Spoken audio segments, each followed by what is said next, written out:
खिलाफत आंदोलन के प्रमुख नेता शौकत अली एवं मोहम्मद अली थे।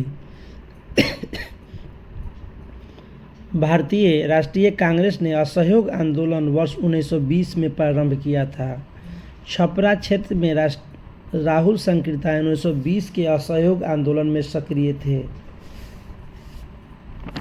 फरवरी 1922 में पुलिस चौकी में आग लगाने की घटना से संबंधित चौरी चौरा उत्तर प्रदेश राज्य में है। चौरी चौरा कांड 5 फरवरी 1922 को गोरखपुर जिले उत्तर प्रदेश में घटित हुआ था, जिसके कारण गांधी जी ने असहयोग आंदोलन वापस ले लिया। गांधी जी के असहयोग आंदोलन से असहमति जताते हुए मोहम्मद अली जिन्ना, एनी बेसेंट और बिपिन चंद्र पाल ने कांग्रेस से त्याग पत्र दे दिया था। स्वराज का नारा गांधी जी ने असहयोग आंदोलन के समय दिया था। वर्ष 1919 में दिल्ली में आयोजित अखिल भारतीय खिलाफत कमेटी की अध्यक्षता महात्मा गांधी के द्वारा की गई। स्वराज का नारा गांधी जी ने असहयोग आंदोलन के समय दिया था। बिहार के राजेंद्र प्रसाद ने असहयोग आंदोलन के समय अपनी लाभप्रद वकालत छोड़ दी थी। गांधी जी द्वारा असहयोग आंदोलन का स्थगन के काल 1923-28 में भारतीय राजनीति में क्रांतिकारी गतिविधियों की पुनरावृत्ति का कारण था। स्वराज पार्टी का गठन और साइमन कमीशन। स्वराज पार्टी को CR दास और मोतीलाल नेहरू ने स्थापित किया था। स्वराज पार्टी की स्थापना मार्च 1923 में की गई थी। CR दास इसके अध्यक्ष और मोतीलाल नेहरू इसके महासचिव चुने गए। स्वराज पार्टी के गठन के लिए CR दास ने कांग्रेस अध्यक्ष पद से त्याग पत्र दिया था। बिहार में स्वराज दल का गठन श्री कृष्ण सिंह ने किया था। साइमन कमीशन भारत में वर्ष 1928 में आया था। साइमन कमीशन के विरोध में हुए लाठीचार्ज में लाला लाजपत राय घायल हुए तथा कुछ दिनों बाद उनकी मृत्यु हो गई। साइमन आयोग की नियुक्ति के समय बिरकेनहेड के द्वारा भारतीयों के समक्ष सर्वसम्मति से संविधान बनाने की चुनौती रखी गई थी। साइमन कमीशन नियुक्ति के समय बिरकेनहेड के द्वारा भारतीयों के समक्ष सर्वसम्मति से संविधान बनाने की चुनौती रखी गई थी। मोतीलाल नेहरू की अध्यक्षता वाली समिति ने अगस्त 1928 में अपनी रिपोर्ट प्रस्तुत की,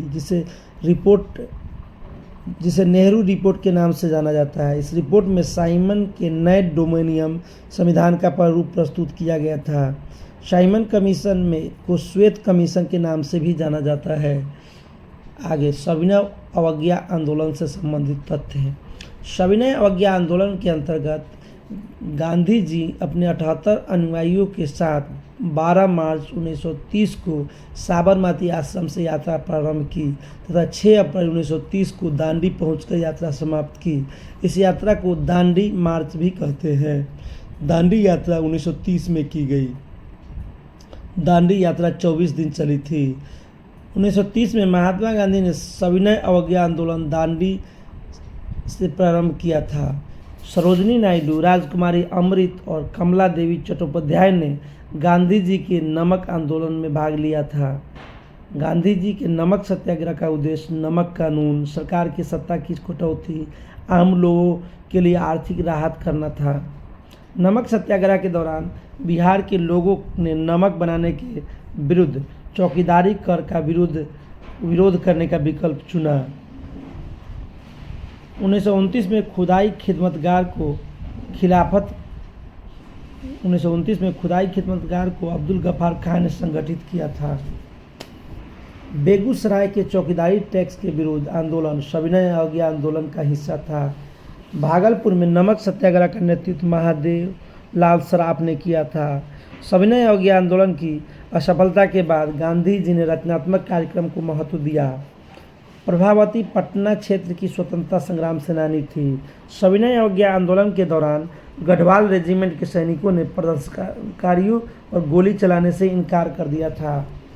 गांधी इरविन समझौता एवं गोलमेज सम्मेलन। प्रसिद्ध गांधी इरविन समझौता वर्ष 1931 में हुआ था। गांधी इरविन समझौता दिल्ली समझौता 5 मार्च 1931 को हुआ था।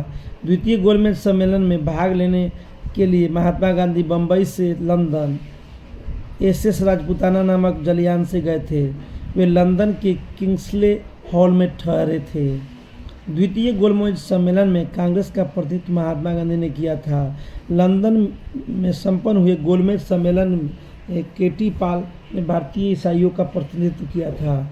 गांधी इरविन समझौते के हस्ताक्षरित होने में तेज बहादुर सप्रू ने महत्वपूर्ण भूमिका निभाई थी।